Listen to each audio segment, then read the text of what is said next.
Yes. Welcome back, and happy Monday and happy new week to everybody watching here on the Purple Rain podcast. Thank you for spending your Monday evening, or maybe morning actually, or afternoon if you are part of the replay gang with us here at the Purple Rain podcast.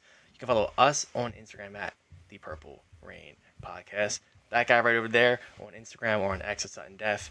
Me, Instagram simply as 10.prod, X simply as10, and we do have a very special guest and possibly guest on this show of the Purple Rain podcast. Possibly. Don't hold us to it, but the LBHT show.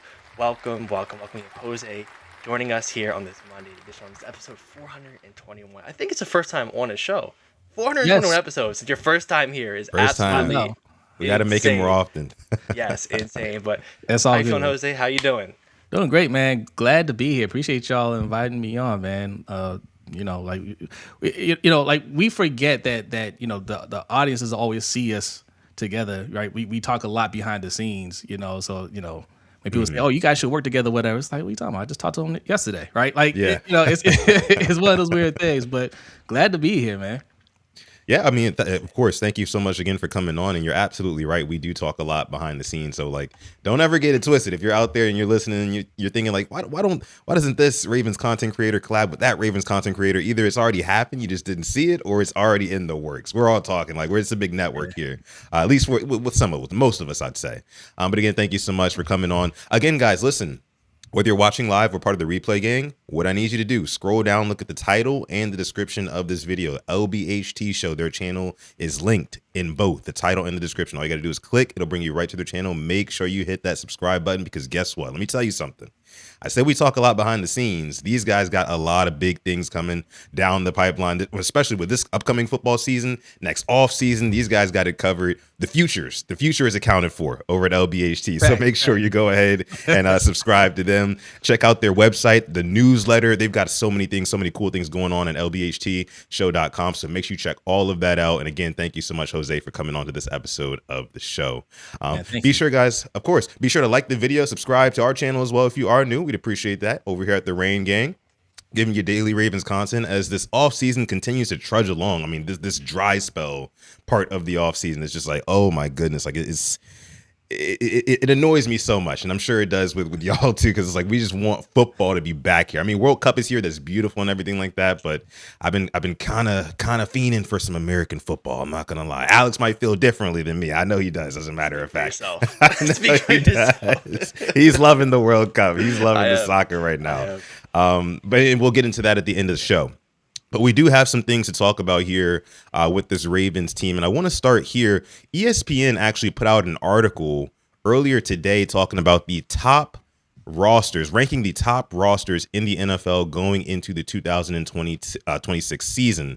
And so the question that I want to pose after we look through the Ravens roster, which was ranked number 5 by ESPN, is should the Ravens make one more move this offseason, maybe not necessarily a splash free agency move, but just a free agency move nonetheless? If they had to make one more, who would that be? What position would that be? And specifically, what player would that be? I want to get my guy Jose's take on that. But just real quick, since you haven't been on, PRP, Jose, I want to get your take on this roster here. For those who may not know, who may not have heard LBHT show before, what is your take currently on this Ravens roster? Where do you think they need to improve the most right now? Oh, 100% O-line. And if we want to get very specific, it's the center position, right? That's the most glaring, obvious move. Even the front office acknowledges that. Even the coaching staff, to some extent, as much as they're going to acknowledges it.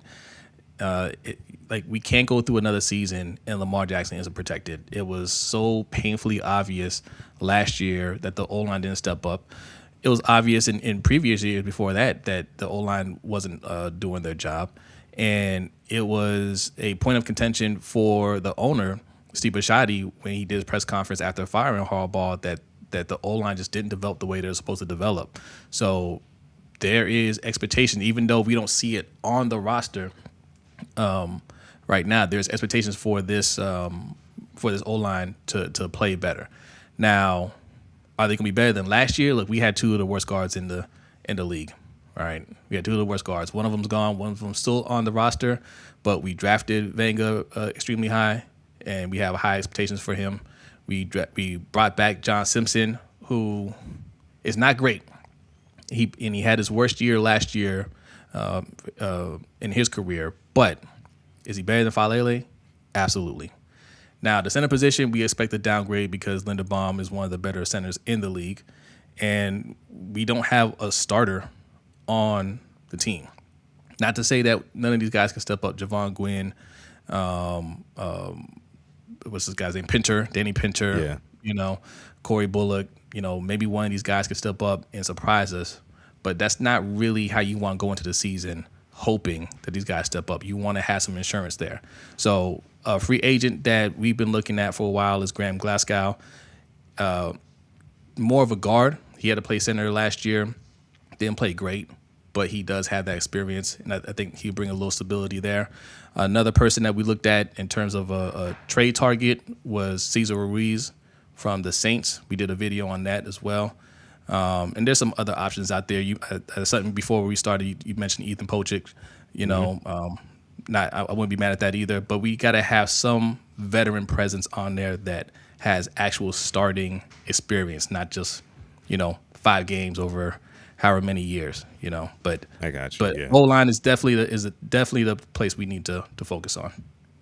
No, totally agree with that. Real quick, before we move on here, we do have the second half of LBHT waiting backstage here. Let's go ahead and bring up our guy, Brodney. What's going on, Brodney? Welcome to the show. What up, B? Sorry I'm late. I was finishing up work there, but appreciate you guys having me. All good, brother. You are right on time, man. You're right on time. So, diving right into this, I'm going to toss it to you, Brodney. We're just going to get it going. Baltimore Ravens roster, what do you think is the biggest hole right now? Besides interior O-line, Jose just brought that up, but where else do you think that this Ravens team really is kind of lacking right now? I'm going to say right now, I got to go with pass catchers just because of the lack of proven options there, right? You got lost Isaiah Likely, lost Charlie Kolar, lost DeAndre Hopkins. They did draft, obviously, Lane and Surratt and a couple of tight ends, but don't know what you're going to get from them right now, right? The number 2 wide receiver last year had 250 yards. It's just not good enough, and they have not, up to this point, made any moves in free agency to bring in any proven wideouts or tight ends to kind of bolster that group. So if I had to say the weakest part right now going into training camp, going into the season, it would be pass catchers. Although I do expect that Elijah Surratt will be pretty productive for them. But, it's not a certainty at this point. So wait, so no hope at all for basically anybody not named Zay Flowers in that room right now. Besides, you said Elijah Surratt, I get that, but he's a rookie, right? Right. Tez, no bait, Be careful, B. Right off screen, Sutton has his book. He has his book. Okay, he's like, it's over. It's always in arm's reach.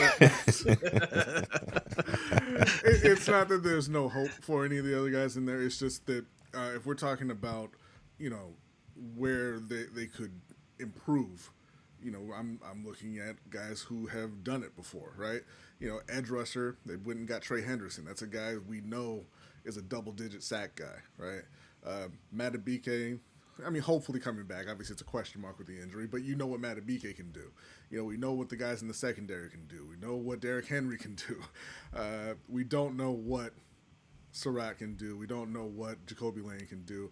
I think there's a lot of potential for Tez Walker to have a big year, right? I was a huge fan of Rashad Bateman coming out of college. It hasn't worked, but new coaching staff. Maybe he just needed that new environment. He could absolutely turn things around. But just as far as what we have, what we know going into the season, I would say call up Stephon Diggs. Oh, Stephon Diggs. Yeah. Okay. Fact. Okay. Alex, how do you feel about Stephon Diggs? Listen, I've been a huge fan of him. Maryland boy, 1,000-yard receiver last year. When he was declining. Do I think he'll come here? I don't. Do I think the Ravens would take him? 100%. It adds something you didn't have, a vet guy, and we've been talking about it. Zay Flowers, you're in your 4th year. Rashad Bateman, What's up, Glaucoma? What up? The dick is crazy. Rashad Bateman, you're in your fifth year. At one point, do we have to say, you know what? We don't need a veteran leader. We should already have them. You know, we've given Bateman 3 contracts. Zay's going to get his second contract with us. I'm expecting one of those guys to step up. But Diggs right now, it's not sounding too bad. If I were to add him to this roster, you have Diggs, Zay, Bateman, Tez. I like that. We're banking on potential, and like B said with Bateman, for me, it's like we've seen one good year from him. Putting all our eggs in that basket is a risky game. It can either boom or it can bust. I'm hoping it booms, but if it busts, we're kind of back at the point where, well, who are the Ravens going to sign? Are we going to go first round draft on a receiver this year? And we've done the story how many years? It feels like the past 5 years. It's always first round receiver. Always talking about it come, February, March. Days could be that possible solution that we can go in, kind of worry about the O-line and see what we can do. See, but I don't like that though, because like I was told that number 4 Zay Flowers is a legitimate wide receiver 1. So if we have legitimate wide receiver 1 talent already, why are we scrambling here to say, oh, we need more help at pass catcher? We already got a 1, right? Real quick, Well, just let me for Brodney, because I want to ask you this, like before you give because I want you to give your answer, but think about it like this: would Zay Flowers be wide receiver 1 on the Carolina Panthers? Just real quick. Right now, yeah, absolutely. Okay. Teteroa, I think, has that potential to be better than Zay, possibly, but he had a lot of drop issues last year. He had a great rookie season, but right now, I mean, Zay was 7th in the league in yards, right? And he got fewer targets than all of the top receivers in the NFL. He made that happen on his own. Now, the touchdown numbers need to come up, but those are kind of volatile. Those kind of fluctuate for guys depending, but Zay is absolutely one of the top wide receivers in the league. That's why he's about to get that, $40 million contract from Baltimore. He's that guy. But you asked, you have a wide receiver 1. Why are you worrying about it? Well, because you line up with 3 wide receivers and a tight end on every play. There's a lot of teams out there that have a cornerback 1. Right? And you don't want them to be able to just say, hey, we're going to put our top guy on Zay, we're going to roll coverage to him, and we're going to take him out the game. And what are you going to do? You're going to rely on Rashad? Okay, let's see if Rashad can beat us. I mean, Puka's a wide receiver 1. That didn't stop them from getting in Devontae Adams. You're right. You're right about that. Absolutely. I mean, I love the points you guys are making. However, I will say this. Rashad Bateman, because you guys were talking about guys who we've seen perform before. We've seen Rashad Bateman be a double-digit touchdown guy before in his career, albeit it was one season in 2024. And yes, I am including the postseason touchdowns as well. Cool. However, I just think that, with this new coaching staff, he's going to be utilized a little bit more, I think, like DJ Moore was in the Bears offense last season. If you look at the target share for the Chicago Bears last year, it was 1 and 2. It was very interesting. Every team in that division, by the way, their top 2 guys in target share were wide receivers. Whereas when I look at like AFC teams, normally it's a receiver and a tight end, or sometimes a receiver and a back. For us, it was Zay Flowers and Mark Andrews, our top 2. But I think with Declan Doyle coming into the Ravens, he's going to have a lot more, like you mentioned, Brodney. There's going to be some 11 personnel with 3 wide receivers on the field.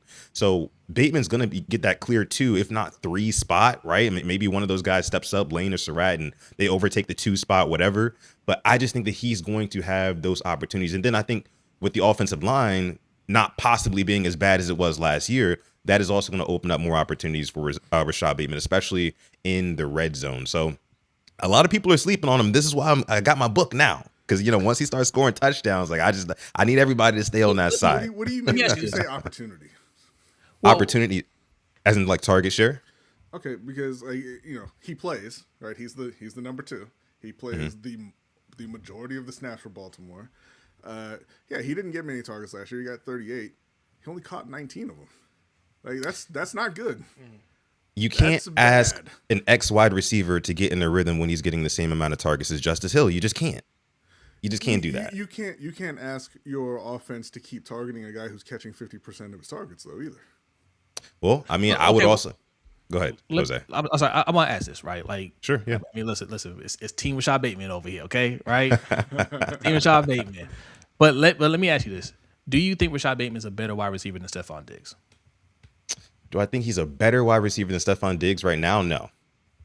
So then, why not get the most talent possible around your MVP quarterback. Like, I don't have a problem with Rashad Bateman still out on the team and trying to prove it, but like we are in our window and we have never treated Lamar Jackson like one of the best quarterbacks in the league, the organization. They've never tried to get him as much talent, as much protection as other quarterbacks. Why we always want to skimp, and that's why you know our saying hashtag defund the defense. Why we always skimp on the offense, but we want to pay premium on defense, right? We Well, were talking about trading for Max Crosby and signing Trey Hendrickson. Well, why? We had Oweh here, who was a double-digit sack guy, and we drafted Mike Green, who was a second round with the first-round talent grade. Why are we going out there spending money on edge rusher? Because we treat the defense the way we should be treating our MVP quarterback. yeah. And I can understand that's a point well taken. I would just argue in return there that in 2019, we saw when Lamar Jackson had decent protection. I mean, not decent. He had very good protection in 2019. Yeah. He was Yes. getting it done with Chris Moore and Seth Roberts and Willie Snead, et cetera. So I just think that with the influx in talent when it comes to the pass catchers as opposed to what it was in 2019, as long as the protection's good, I think we're good with the pass catchers that we have. If you want to bring in like a D-Hop for a little bit of extra insurance, cool. But Stephon Diggs, to me, is a guy who, well, last year, this is not an opinion, he commanded the same amount of targets per game as Zay Flowers did. He's not going to get that here in Baltimore with Zay Flowers is the clear one on, and oh, by the way, run first team. So it's just I don't think the juice will really be worth the squeeze, giving him whatever he wants. He's one of the more expensive guys too. You bring him in a free agent wide receiver. I just don't think that it would be worth it. Well, let me ask you this though, and I'm sorry, I just want to ask real quick. You got a brand new coaching staff. You've got arguably the best quarterback in the league. Why do you need to be run first? Well, because running the football and playing defense has won the past however many Super Bowls, and that's just the Ravens' identity. Because Yeah. the Seahawks had the offensive player of the year at wide receiver last year. Yeah, but look what he did in the Super Bowl. Nothing. That didn't win them the Super Bowl. He did just fine in the Super Bowl. Sam didn't find him many times, but And he left the game for a little bit. But like the point was like the run game and then that stout defensive line was what controlled that game. Is what controls most Super Bowls. I mean, the Eagles won one like that a couple of years ago. The Chiefs have won one like that. The Bucks beat the Chiefs a couple of years ago. Same thing. I would argue that the Chiefs have not won a Super Bowl being a run first team. They've won the Super Bowl off the backs of Pat Mahomes, Travis Kelce, And you're right. Hill. You're right. I actually meant to say I meant to say that Bucks over Chiefs year. That's what I meant to say. I didn't mean to say Chiefs over Bucks. Yeah. Chiefs, whatever. Yeah. But even that as well, the Chiefs went in there with almost an entire backup offensive line, which is why the Chiefs lost that game. I mean, you get dominated in the trenches. You get dominated in the trenches. I just think that like if you put that as the priority, which is why me personally, when we talk about this free agency thing, I want to go for a center. Give me an even poachers, like you mentioned. I mean, if it's a Graham Glasgow, get as much competition, veteran competition that is, in the building as possible right now while we can, because interior O-line, if you fix that, if that's ready to go, everything else will follow. Everything else will follow. Real quick, we do have a super chat donation. This one's from Asmodeus Donatos. Thank you so much, Asmodeus. Says, believing in Bateman at this point, he like Falele. This is crazy, Asmodeus. Asmodeus, you're already in the book. You know that. You know what I'm saying? but like, yeah, man. I just think that this is going to be a season where you see, if they don't bring in any more veteran wide receiver help, you are going to see Rashad Bateman have a little bit of a resurgence. Because again, going from 4 targets a game in 2024 to only 2 targets a game, I mean, you cut his targets in half. What do you expect him to do? In a year where the entire offense was bad. I expect him to do more than 249 yards. I'll tell you that. That's fair. I'll just ask this last thing, Sure. and that's it. You said the defense, and controlling the game with the run game, right? Is how you win. Baltimore's had the top run game in the league multiple times. Baltimore's had top 3 defenses multiple times. They haven't controlled anything in the playoffs. They haven't been successful in the playoffs. So if that's what we've seen from them, why not try it the other way? Which is, hey, maybe we could use our once in a not even a generation, but once ever quarterback, and have him lead this offense and try to put up some points so that we're not relying on, as you said before, Seth Roberts or Mark Andrews who doesn't show up at all in the postseason? Why not get the talent out there to take the pressure off of Lamar Jackson himself, to take the pressure off of the defense, to take the pressure even off of Derrick Henry, and say, hey, why don't we try to play with a lead instead of trying to grind out a win come postseason? Alex, what do you think about Well, that? and to the point about Diggs, it's July 6th. You cannot go on any team right now expecting to be the wide receiver one. I just don't think you can. There's a reason why you've been on the market for what, 3, 4, 5 months, and nobody's touched you. And to go to the point about the receivers, I think of the Rams in 21. They had Cup, they had Woods, they trade for Odell. The Chiefs, they had whoever they had, they trade for D-Hop. I mean, when a team wants another pass catcher, they will go and get him. And I want the Ravens to act like that as well. We can call us a run team. That's cool and all. That whole identity, I don't know where our identity is going to be. We can throw out the window. I don't know what Declan was going to bring. I don't know what Jesse Minter is going to bring. We've seen that running the ball and good defense for us, it has a limit, unfortunately. It does. I think of the previous Super Bowls. I mean, the Chiefs won it with Clyde Edwards-Helaire, Isaiah Pacheco. I mean, the Eagles won it with Saquon, but you have A.J. Brown and Devontae side to side. I mean, that was just an all-star stack team. They also I won not without disagree. Saquon. Yeah.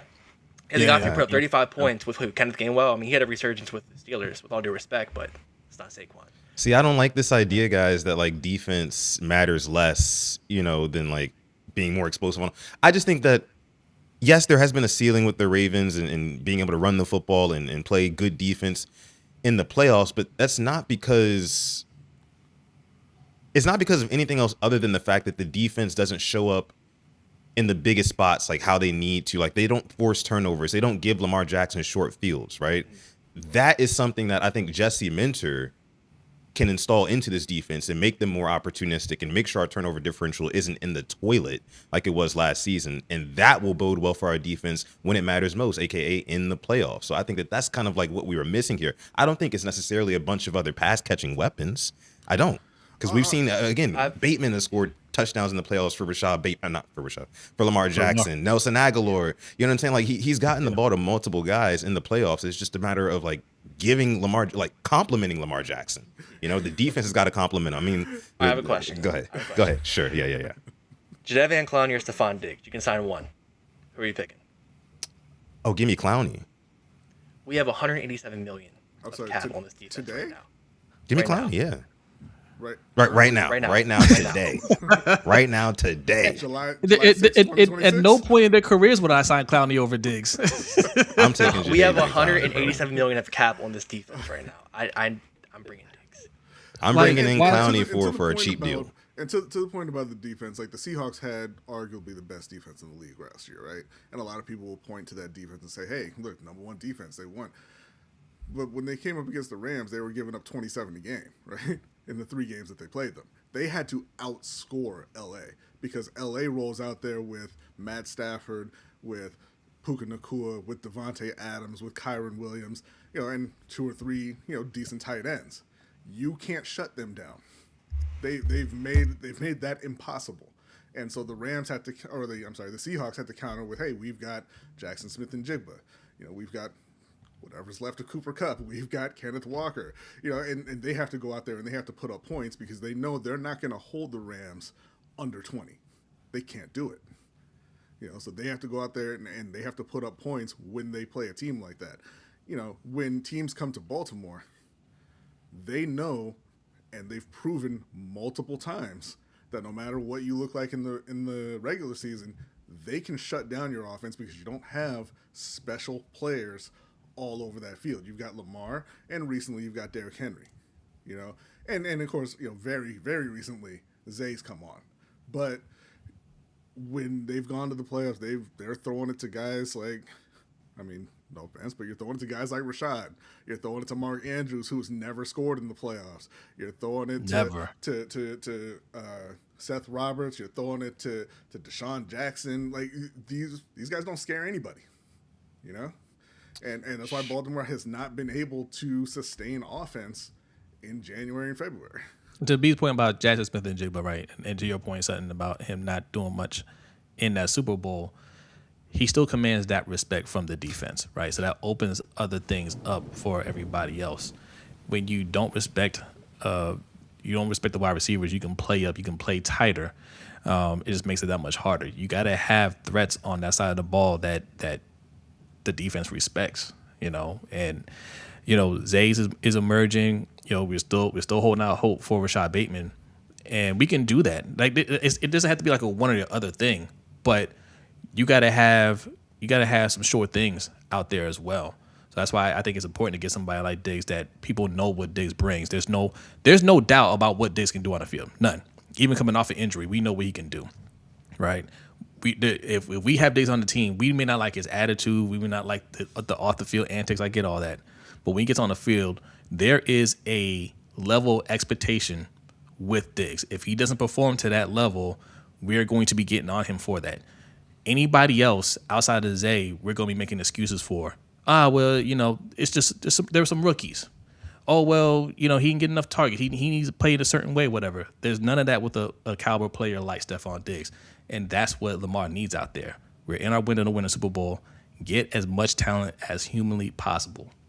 So are you looking for Stephon Diggs to be more of like a wide receiver one type of role? Because, again, he had the same amount of targets, commanded the same amount of targets per game as Zay Flowers last year. So if you take that away, let's say he goes from 6 targets a game to maybe 3 to 4 targets a game, do you still think he's just as productive and effective, for it to be worth that contract, whatever we would have to pay him for one season rental? Yeah, no, I don't. No, I expect wide receiver too, right? But again, he doesn't have to go out there and be 1,000-yard wide receiver. It's his effectiveness on the field, right? Like Anquan Bolden was never a 1,000-yard wide receiver here, but he was still one of the top wide receivers in the league, and people knew what he was about, and they knew what he can do. It's about spacing out the defense. It's about getting meaningful catches, clutch catches, third down conversions, right? Make those catches when your quarterback needs to be bailed out. Diggs knows how to do those things. I don't think anybody else on the team right now can do those, right? Can they grow into that? Sure. Can Bateman, break out this year and do that? Yeah, he could. But we know that's what Diggs does. So let's get somebody that we know and expect to do those things. Okay. Fair enough. We got a couple super chat donations. This one's coming from Asmodeus. Says Clowney over Diggs right now. All eggs in the bait basket. Hey, man, you know me, man. You know me. I just, again, I do think that the Ravens had a huge finishing problem last year. Yeah. Pass rush was non-existent in the biggest of moments, and I think that in order to keep Trey Hendrickson, who's coming off of a surgery, if I'm not mistaken, keep him more fresh, I would love to have a Jadeveon Clowney, who I know wants to be back in Baltimore. I think he's been vocal about that. He's been here before. He was productive for us. I think that Jesse Minter could get a lot out of him because as his career is waning down. But I would prefer him over Stephon Diggs only because, number one, I do still think that the Ravens are a run-first team. It's why you have Derrick Henry and Lamar Jackson, the threat of him running too. Like, that's going to be, like I've been mentioning the past couple of weeks, that's going to be the Ravens' jab, right? They're going to be setting everything up off of that run. So everything else is kind of like secondary and supplementary. I just don't think that they need to go out and splurge on a wide receiver who is going to be more of a diva. Glaucoma, appreciate the jewels. Be more of a diva, right? And what are demand these those jewels? targets. What are these? I see these pop up on your show a lot. What are the jewels for? So from what I understand, they're like monetary gifts, right? But like you can like pre-purchase them as a viewer, and then like whatever stream you're on, you can kind of like send out these little jewels, which are worth like monetary value. But I'm not exactly sure what the conversion is. I just appreciate it every time it comes up on the screen. So shout out to y'all. Yeah. salute. We had another super chat donation as well coming from Asmodeus. A sudden stop. The Rams have Puka and still got Devonta. Yeah, that's what Jose was saying earlier, but I just don't think that we run the same type of offense either that the Rams run. So I think it's just you a don't have case. The personnel to do it. You got to have the people if you want to do that. And all due respect to Rashad Bateman, I was wrong. I looked. He had 200. JD, appreciate the jewels. But I think we all agree it starts with the O-line, correct? Starts with the O-line. For sure. And another thing, I do think that Lane and Surratt, you had mentioned Surratt, Brodney. I think that those guys are going to be a big part of it. Glaucoma, Jules, appreciate that, brother. Flow State. I think that's going to be another big part of it. I mean, you get two bigger body wide receivers. Nobody's really talking about how, like, now more than ever, and I get it, they're rookies. You don't know what they're going to bring to the table yet, so you want to get some proven commodities on the outside. Sure, I understand. However, I do think that with Surratt coming in with a legit pedigree, national champion last year, led the nation in touchdowns. That's no coincidence, and he's fantastic at the catch point. Here's the thing: a lot of people don't, and I know you guys say this all the time on your channel. What is it? Size is not a skill, and this is Fact. true, very true. But size is an advantage, right? It's an advantage, especially in certain red zone, contested catcher situation, things like that. Both of those guys tested in the 93 or higher percentile in hand size and broad jump, or vertical jump. I mean, so both of those guys could be like contested catches, go up vertical guys. I mean, I have a strong feeling by the end of this season, we're not going to be thinking about, bringing in a veteran wide receiver going into the next, we're going to have our guy. I truly believe it's going to be one or the other. Lane or Surratt for you, Jose? Surratt for me. Surratt. But I will say this about Lane. I'm feeling better. Like this is all just feeling, right? Yeah. It's not basing off anything other than like seeing a couple of practice snips and just listening to them in interviews. Jacoby Lane, I feel like, is one of those guys, like, when we drafted him, we understood like he needs a little bit more work than Surratt. He's not as polished, right? But you get those players that they don't realize they're not supposed to be as good yet, but they go out there despite of what anybody thinks and how what the expectation is, and they just perform. He looks like he has a lot of confidence. Both of them are good at contested catches. Both of them make really tough catches, and I think the way this coaching staff instills confidence in these players. They take the guesswork out of it. So those two are going to know what to do out there, and they'll do what they're told to do really well and at high level. Yeah, we are going to feel good about them, right? I feel good about them this year. But the question comes in the playoffs, right? It's a different game. It's a different speed, and for rookies, even a first round rookie, they could shell up in those moments. That's where you want somebody with experience to go in there and kind of stabilize things, right? Because if they don't show up in the playoffs, what are we going to be saying? It was just a rookie year, right? There's no expectation there. Yeah. But if he doesn't show up in the playoffs, we're harder on him because there's expectation. I got a question for you gentlemen. And Alex, I actually want to start with you on this one. I haven't asked you this, but I want to get your take, and then we'll go around the horn on it. We talk about tight end. Somebody just mentioned how Mark Andrews has never scored a touchdown in the playoffs, which is a figgity fact, a wild one, but it's a fact nonetheless. Like we mentioned with wide receiver, outside of Zay Flowers, there's a bunch of like seemingly question marks, right? According to you guys. But you could say the same thing about tight end. We lose Isaiah Likely, we lose Charlie Collar, and now you have Hibner and Cuevas, basically the tight end version of Lane and Surratt here, right? We just don't know what they got yet, but they're the two young guys. Do you think that the Ravens should do their due diligence and maybe go out and get another receiving tight end? Because you got Durham Smythe, but of course he's a blocking guy. He's going to be in line, attached to the line of scrimmage.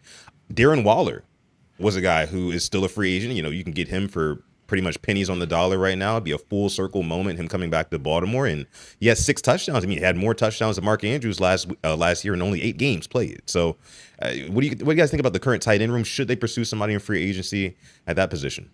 So if you're getting a tight end, now you have 5 tight ends right now in the room. That means one of you guys you drafted is not going to make the team. Because I think Smythe is a lock. That's what, a 4th and a 5th rounder? I don't think that's going to happen. And that's the Darren Waller thing. I don't know when I watched or what it was, but I think he won't come back to Baltimore. He said being in Baltimore was the worst for him as he has his addiction. You can count us out for that. He just bad memories here. And he said if he were to stay in Baltimore, he wouldn't be living right now. So I'm just going to rule that one out right now, just like the pure human aspect. I don't think that's going to happen. With the tight ends, you make a good point, though. With Mark Andrews, like, when I think of, Isaiah Likely, I think of playoff moments. I think of him stiff-arming a Steeler player. I think him stiff-arming a Texan. Not the Colin Coward. Close your eyes. Think of Mark Andrews in the playoffs. What do you think of? I think of drop passes. I think of tip passes, interceptions. Fumbles. I am worried about him. Yeah, fumble. Like, I am worried about Mark Andrews in the playoffs. Like, regular season is cool, but it, to me, is purely mental with him now. And I need Cuevas and Hibner to step up. And I can't believe I'm saying that for rookies. I just don't trust 89 when it comes January. And I respect him for being a franchise leader in, like, every receiving category. but when push comes to shove in the big games, I need you. So to your point about the tight ends, I think they're gonna roll with the rookies, but we have such a good history of developing these guys. I think that's where my trust lays. Like with the receivers, we haven't seen it. With tight ends, we can go down that long list of guys who we've drafted no matter what round, and they become serviceable, if not very good players in the league. Yep. Yeah. What's up, Tanja? Tanja, what up? Yeah, I mean, Alex. I mean, he summarized that really well. I mean, I wouldn't be opposed to bringing Darren Waller here. You know, if he would come back, but like Alex said, he probably wouldn't do it. Yeah, like I want something. I want more of a short thing at pass catcher, and Darren Waller, even though he's not available most games, the majority of the games, when he's out there, he's very effective. And if he can be out there for a playoff run, I would feel a lot more comfortable with him out there than anything we have currently on the roster. So Yeah. Yeah, when it comes to tight end, I would be more willing to just trust the rookies in that spot because, like Alex said, you have a long history of being able to find productive tight ends. You have a long history of not being able to find productive wide receivers. So, which is why I'm far more skeptical of that room than the tight end room. But Yeah. and well, the other part of it too is I just don't think there's really anybody available who would make too big of a difference for the tight end room right now. They should have never given Mark Andrews that money. Hindsight, man. Listen. and even after you made that mistake, go ahead and give that money to Charlie Kolar. Man. See, I was never the biggest Kohler guy, to be honest with you. But yeah, I definitely don't think that they should have extended Andrews by 3 years. I know it was kind of like a team-friendly deal. It's like a 2-year, really, and it benefits the Ravens. About that $13 million. I think it's really 1 year. Like, after this year, we can get rid of him if need be. Okay. I knew it was something like that. It was something like that. Let's flip over to the other side of the ball. Defense. So I was listening to a podcast. It might have been the Lounge podcast earlier, and they brought up a good point about the defensive line. How like there's a lot of bodies in that room, especially if you think that Nnamdi Madubuike is going to play this season. I mean, you're looking at. I mean, let's just go through them: Nnamdi Madubuike, Travis Jones, Broderick Washington, John Jenkins, Aeneas Peebles. Right, that's 5 right there, and then you got Okoye. Rashawn Benny, Okoye. That's 7. Like. Are we going to roster that many D linemen going into the season? I mean, we know Mentor likes to do a lot of 2 down linemen, right, with edges on the outsides, right? I just don't know if they're going to roster that many D linemen. What are your thoughts overall? And Jose, we'll start with you. What are your overall thoughts right now on the Ravens' current D line room? And do you think there's anybody who could be on the chopping block potentially? Yeah, a couple of those guys you mentioned. Benny could be on a chopping block. I mean, most likely he's on the chopping block if we're being honest, right? There's potential there, but he's not going to make the active roster. Maybe we get him on a practice squad. It could Peebles. These are guys that we like the potential in, but they haven't actually shown anything. So it could be a matter of, hey, we really like you. There's just not enough room for you right now, and we got to wait and see. But and Calais Campbell is another person that. Calais Campbell, yeah, him too. We got it. I mean, he's dealing with the situation. Obviously, we don't know when he's going to return to the team. So, but yeah, there is a lot of bodies there. And that's good. Like we'll get our best starters out there, and we'll get some rotational guys. The rest of them, yeah, we're going to see some surprise cuts. I mean, that happens every year with any team, obviously. Yeah, I definitely think it's like the best problem we have, like having that type of depth on the D line. Bronny, when you look at this D line, this Ravens D line, I mean, what's your overall assessment of it? Do you think that they can actually take a step forward? I mean, because listen, last year the sack production was piss poor, right? Just the pressure rate was piss poor. I mean, I think you would probably agree. It's really just a matter of Nnamdi Madubuike plays or not, right? Or do you think differently?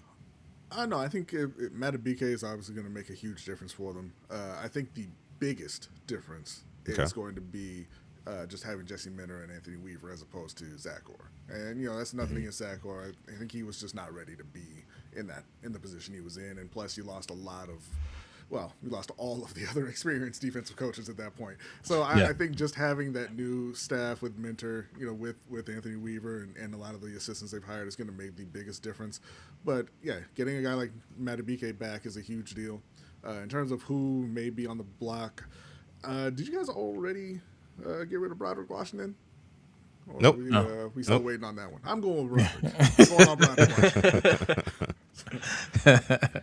But I think the defense is going to be much improved. I fully expect that to be a top Appreciate that, Easy. unit in the league this year.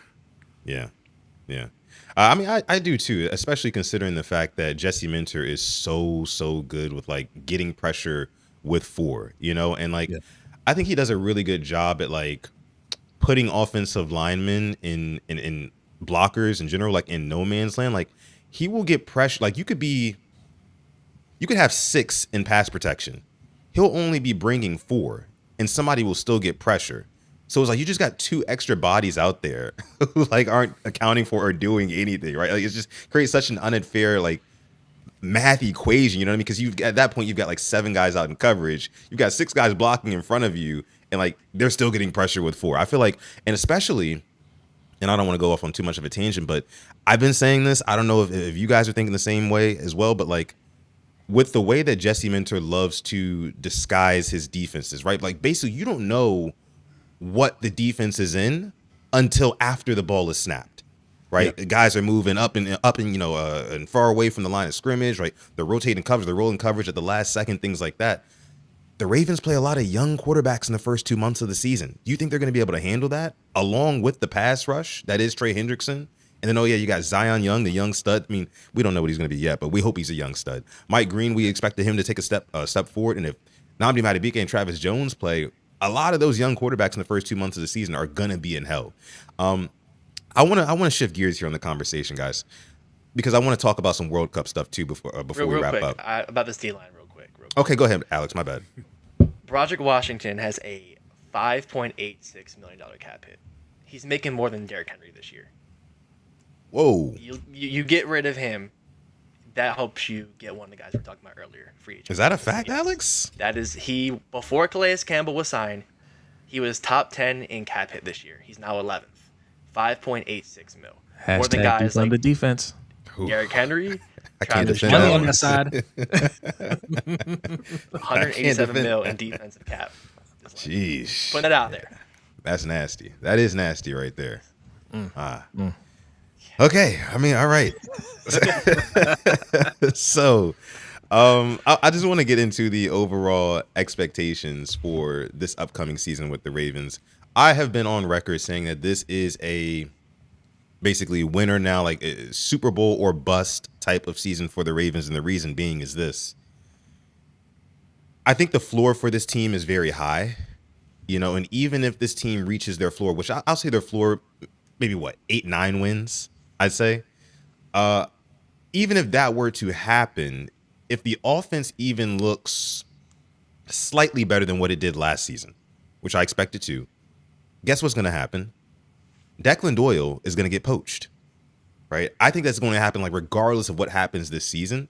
So I just don't want the Ravens to go into, I guess what am I trying to say here? Like, you got one shot with the current regime. You're not going to get to run it back with Declan Doyle and Anthony Weaver forever. Of course, Jesse Minter, he's here to stay. He's the head coach. But I just think that there is a lot riding on this year, especially considering the fact that this is not just like any old team, right, that you inherit as a head coach. Like you're inheriting a bad situation. No, this is a fully furnished house you're walking into. You need to make it happen with this. So I just think that the expectations are Super Bowl right now. Brodney, I want to start with you on this one.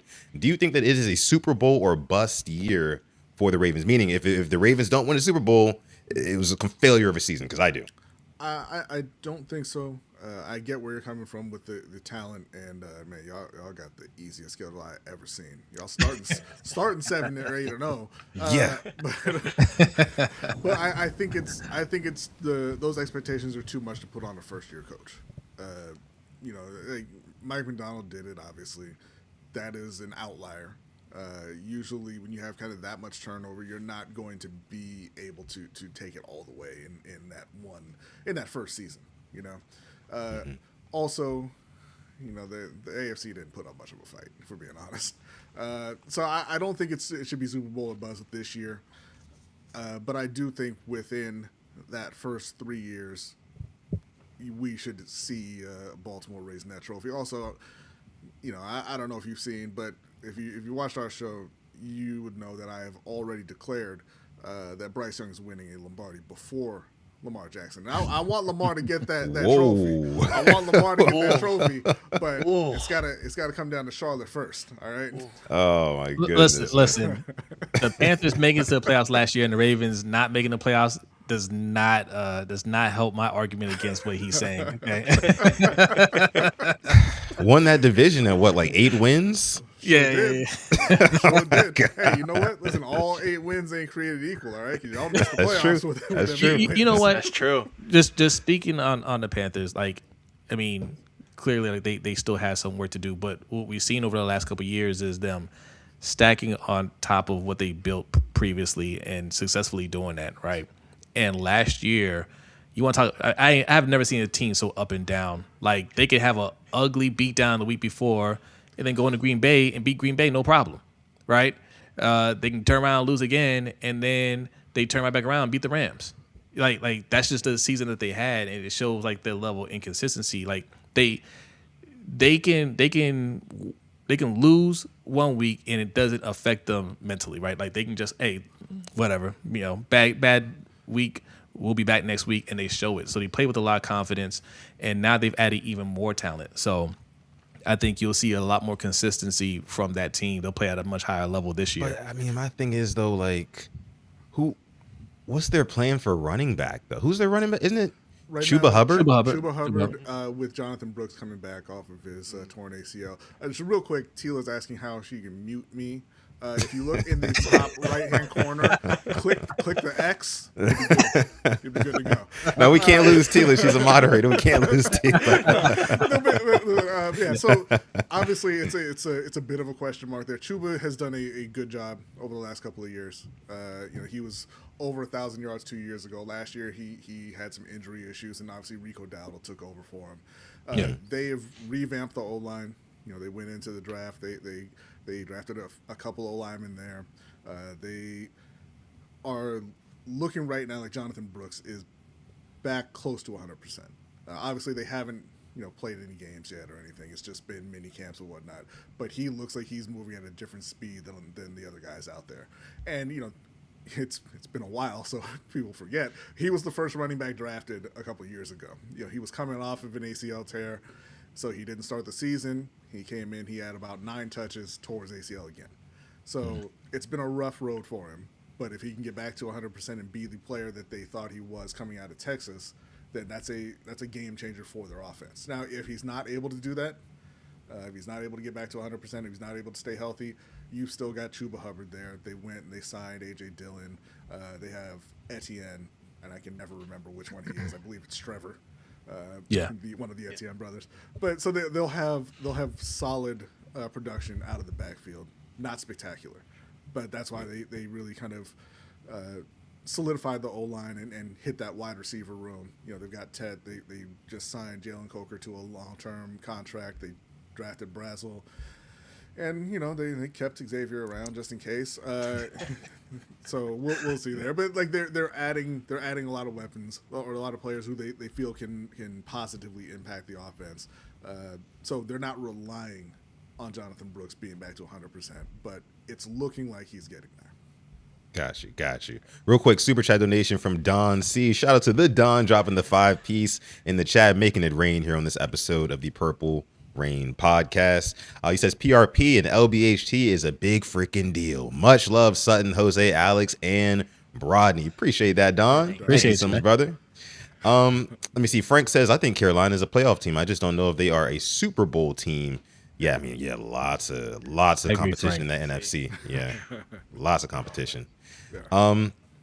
Listen, guys, I want to go ahead and I want to as we get ready to wrap up here, I want to toss it to the World Cup. Okay. Obviously, America's getting ready to play in maybe about half hour. Maybe if you're a replay gang, you already know the result of America versus Belgium. Of course, I'm pulling for the U.S. men's national team to get that W tonight, but I wanna ask you guys about the recent controversy, right? The recent controversy. And Jose, I'm gonna go to you first on this one, then we'll go around. Um, Obviously, in the last game against Bosnia, there was the red card that was given to Flo Balogun, and it was, because of that red card, he was going to be ineligible to play in tonight's game. But upon recent developments, apparently you had the president reach out to FIFA and ask them to review that. And then lo and behold, now it's reversed and Balogun's available to play. And the rest of the world is furious. They are not happy about it. They're saying that Balogun should just not play. He should refuse to go in the game. It's dishonorable, things like that. Jose, what do you make of all this FIFA World Cup controversy? Do you think that they're losing control of the game here, of the tournament? No, I mean, so I'm not the biggest soccer fan or football fan, right? But what I've always known about FIFA is they're the most corrupt organization in the world. Like this is right on par with what they do. But from what was explained to me, the red card shouldn't have happened because it happened on a review, and you don't review those penalties in the World Cup. Apparently, is that true? Alex would know. Is that true, Alex? So the big thing, they can review it, but the fact it was never called a foul on the field, and it was the fact they slowed down the tackle. Because when you slow it down, it makes it look 100 times worse, and that was the big reason why it got reversed. We know why it got reversed, but because they slowed it down, that was kind of like their big fighting point. They couldn't do it, and they obviously did. We all saw it, and that's why it was revoked. So yeah, like okay, if it was just, hey, we gave him a red card when we shouldn't have given him a red card, we weren't supposed to be able to review it, that'd have been fine. Our president stepping in, and obviously, I mean, he already bragged about it, saying, hey, take away the red card. The world should be upset. Like, we don't understand that as much here because in the U.S. we don't value soccer the way the rest of the world does. The World Cup is the premier event in the world by far, right? And these countries take this very seriously. And, for the most unpopular person in the world right now to get his hands in there and say, no, actually, I want my guy to play, and they reverse things like that. That's not a good look for us, especially if we go out there and beat them tonight. Like I've already said, just the way that certain countries and people have been treated coming into the United States to play these matches. You're going to see some countries protest if the World Cup ever comes back here later on, all right? And this is only going to strengthen their resolve in not playing here again. So it's an extremely bad look, and go United States, I guess. Wait a minute, did that game with America versus Bosnia, that happened in America, right? Yeah, all of our games are here. Okay, all of our games have been here. Okay, got you. Yeah. Okay, that makes sense. Yeah, I mean, Rodney, did you see the whole situation? What did you make of it? Yeah, I think it's the right result with a terrible, terrible process.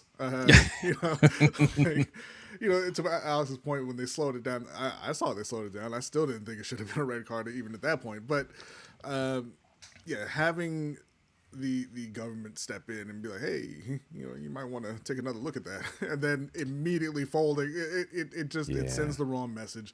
The optics are horrible, and God forbid he go out there and scores a goal. Then if I'm Belgium and my man scores a goal tonight, I'm ready to burn it down. Okay. Yeah, it makes us. To be honest with you, I hope Balogun goes out there and gets a hat trick. To be honest with you, that's what I want to see. You're just here for the chaos. I'm just here for the chaos. I'm kind of with you on that, so I'm interested to see the reaction. Some men just want to watch the world burn. No, but I think it's just, it doesn't do anything for the narrative that America, they're spoiled brats, they get their way and all that stuff. Like, I was not happy about the red card in the moment. I was definitely not happy when I found out that Balogun was going to be ineligible to play for tonight's game. But as a sports fan, as an avid sports fan, let's just talk about being sports fans, right? We all have been through games where there was a bad call or like a horrible call that you're just thinking like after the game is over, like, dang, I really wish they could go back and reverse this, but it never happens. You know what I mean? Like Isaiah Likely against the Steelers last year when he caught that touchdown, took the 2 steps and made a football move, but didn't make a football move, so they called it not a touchdown. I'm thinking to myself, like, what would have happened? What would have happened if like 2 days later the NFL comes out and says, "Oh, you know what? Actually, that was a touchdown. We reversed it, and so that means that the Ravens, we add up the points, and the Ravens would have won that." You know what I mean? Like just all the hypothetical stuff. Like what happened happened. Sometimes messed up calls happen in sports. So just let it rest. Was I happy about it? No, I was not happy about the red carpet. Sometimes that's what happens in sports. It's part of being a sports fan. So I don't really. I appreciate that they overturned it because I get to see one of the better USA players play tonight. But at the same time, it's like I almost wish it didn't happen and we would have just won without him. You know what I mean? It's weird. I've said it on our show a few times. Sports are more about the narrative than the actual competition. They're entertainment products, and watching a game the other day, and I forget which match it was now. I want to say it was Cape Verde, but maybe not. Maybe one of the others, where there was a late goal, but the player was called offsides because on the replay the ball went like kind of just hit one of the guy's hairs on the side of his head. That was Iran, right? Wasn't the Iran? No. This was just a couple of days ago. And Croatia, Portugal.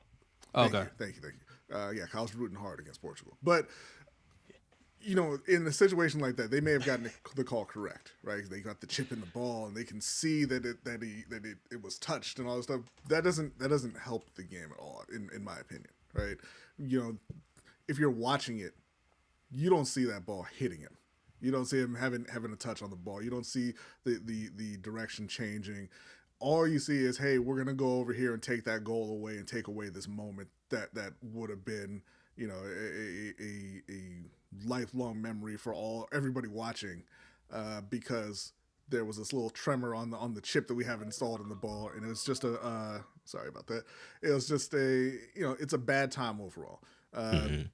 I think it's good to have instant replay for like really egregious stuff. I don't know. You remember years ago when the Saints and the Rams were playing in the playoffs, and the corner literally ran and clotheslined the wide receiver. Yeah. Like, okay, if we can review that one, all right. But if we're gonna go to review and look at individual blades of grass, we're gonna go to review and see if the ball brushed by your beard a little bit. It's too much. It slows down the game. It kills the flow, and it takes away those iconic moments. Yeah. No, I agree. Alex, are you here with us? Can you hear me? I'm here. Got kicked out real quick. I'm here. All good. Real quick, TC with the $2 super chat donation. Thank you so much, TC. Appreciate that, brother. Says Ravens 2027 Super Bowl champions. Hey man, I'm right there with you, TC. I'm hoping. But thank you so much again, brother. I want to ask you this, Alex. I mean, a lot of other things have transpired in this FIFA 2026 World Cup. I was just watching earlier today. Cristiano Ronaldo in Portugal just got bounced. Of course, Mexico got bounced last night by England. What has been the biggest story? I mean, Erling Haaland with those 2 insane goals yesterday. What do you think is the biggest storyline right now? Outside of the whole U.S. thing, what's the biggest storyline in the World Cup to you? By far, Cape Verde. Far and away. How a country of 500,000 people took the reigning champions with the greatest player of all time to 120 minutes and scored in extra time after they scored an own goal. It's unbelievable. That by far has got to be the story. You have their goalkeeper going from like a couple thousand followers to 14 million. I mean, that is the beauty of the World Cup. I mean, they even said like the amount of tourism they're about to get now is unbelievable. Like this is life changing. It's country changing, like country altering for Cape Verde. I'm so happy for them because they do deserve it. Great fans, great players. Easily, that's got to be the story of the World Cup. And no one even comes close. Interesting. Oh, another quick question. I mean, if you were, let me put it like this: if you had to start your own World Cup team right now, right? You're entered into the tournament. You need your leading striker. Is it going to be Kylian Mbappe or Erling Haaland right now? Mbappe for me. I hate to say TC, appreciate the jewels. Gotta go with the Viking. I mean, he's a beast. You know what? Yeah. And every time I see Mbappe, I'm like, I swear that Mbappe man's be at hitting those least. Curry shot. Yeah, I oh, swear he's to God, man. beautiful. Every time I see him, I'm like, he's at least 48. I don't believe it. I think he's in like 27, 28, something like Yeah. that. But not in this area though. Yeah.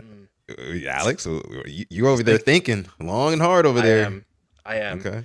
Mbappe hasn't won a Champions League. Mbappe, low key, is kind of a cancer to his club team. But when it comes to the World Cup, Mbappe will be probably the greatest World Cup player of all time. He'll lead them in goals. He'll hold that right over Messi, probably by next World Cup. My thing with Haaland is when he doesn't get the service, he's a ghost. But when you give him the service, he'll put the ball in the back of the net. I saw with Manchester City this year, that's why Arsenal won the Premier League. He was not getting the service and he wasn't scoring goals and they were not winning games. If Haaland isn't scoring, your team won't win games. The thing with Mbappe is It's true. with France, and they are just stacked. France compared to Norway is just stacked. We saw that. The backups, they beat Norway, I think, 4-0, 4-1 in the group stage. I'm taking Mbappe. I'm going to take Mbappe right now. And you're right. Norway is super Holland dependent.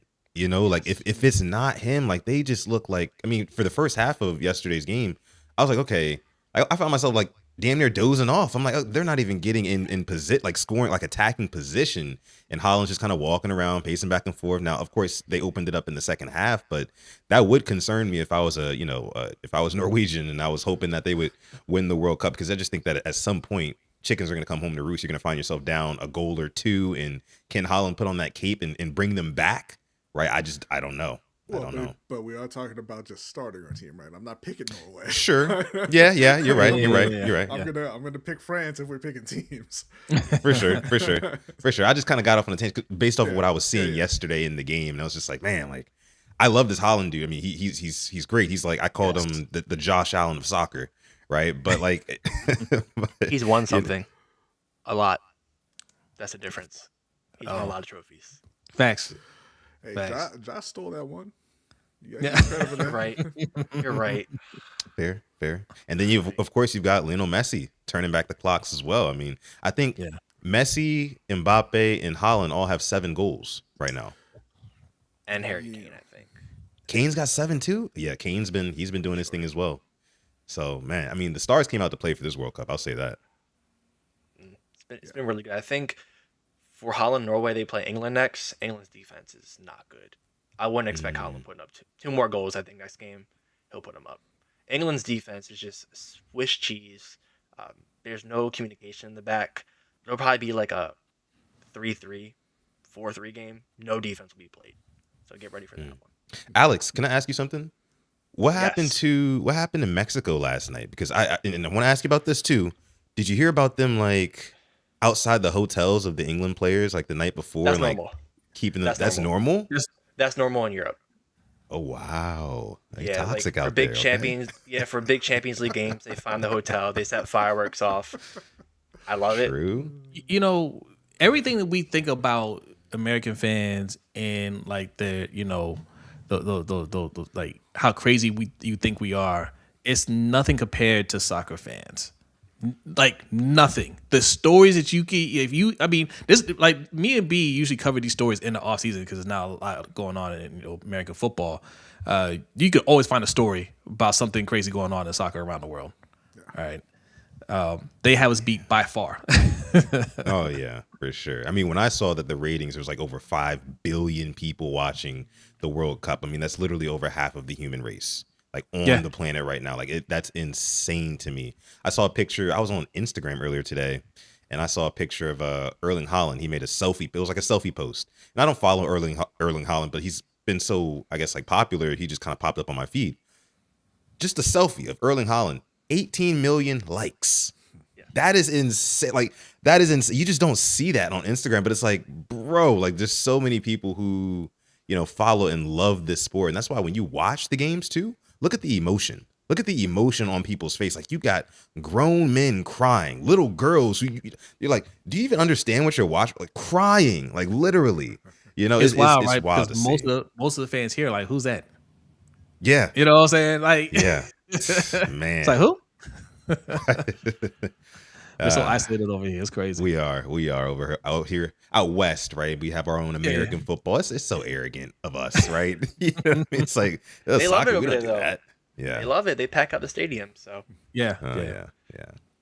But anywho's, again, like I said, if you are part of the replay gang of this episode, maybe you've already seen the results of USA Belgium. Make sure you put what you thought down below in the comments section. But I think we're gonna go ahead and wrap up this episode here of the show. Again, we are joined today from the gentlemen from the LBHT show. Clap it up for them for coming through. Jose and Brodney chopping up with us for the first time here on PRP. But listen, I'll tell you one thing, it's not gonna be the last time. Season is right around the corner. If these gentlemen would, if they come back and sit here with us again, we would love that. I gotta ask them. I'm not just gonna assume that they'd want to come back. Maybe they had a terrible time on this episode. You They're already just not know, telling man. me yet. Like, yeah. No. This is great, and of course, we love to have we love to have you back on our show. Sutton's been on our show. Alex has not been on our show. We got to get both of y'all on at the same time. We are very bad at booking guests, but we will make that happen. And of course, we would love to come back anytime you invite us. Yes, sir.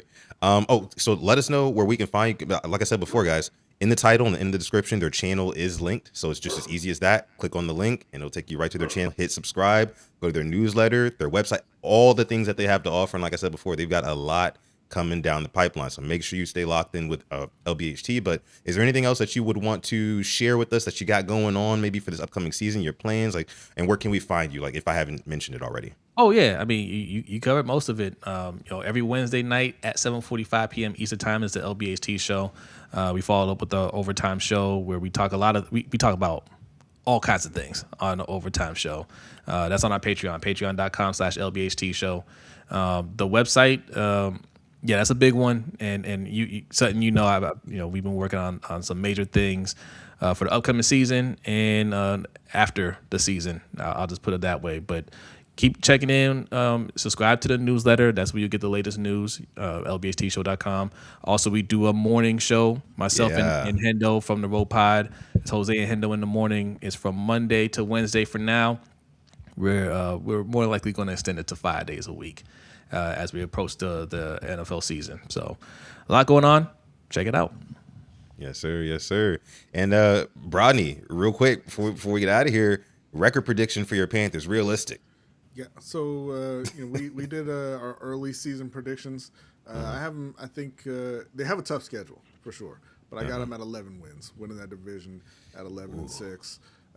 I think that they've made enough improvements. They showed last year they can play with anybody in the league, and I think this season you're not going to see the bottom fall out against teams like the Saints. They had some real bad losses. I think they're going to clean that up, and they're going to maintain that ability to compete with everyone.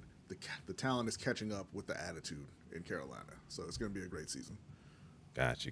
All right. I mean, Carolina definitely wasn't on my radar of teams that I should be looking out for this season. But now that you mentioned these things, and also I just remember a guy who I went to high school with is actually left tackle for the Panthers now, Rasheed Walker. So that'll be cool. I'll get to see him in Carolina. But appreciate both of you gentlemen for coming on. I know this World Cup game is about to kick off now. Let y'all get ready. Balogun about to score this hat trick. The world's about to get set on fire. I can't wait to see it. Or maybe even Pulisic steps up. I don't know. Somebody. I need to see the Americans really show that they deserve to be there tonight. Anywho, Alex, with that being said, as always, brother, you can take us on out of here. thank you for coming through to episode 421 of the Purple Rain podcast. We love you. We appreciate you. As always, stay positive, test negative. USA 3-1. Yes. And never, ever forget, even on the rainiest of days, as always, guys, call God and may purple rain. Peace.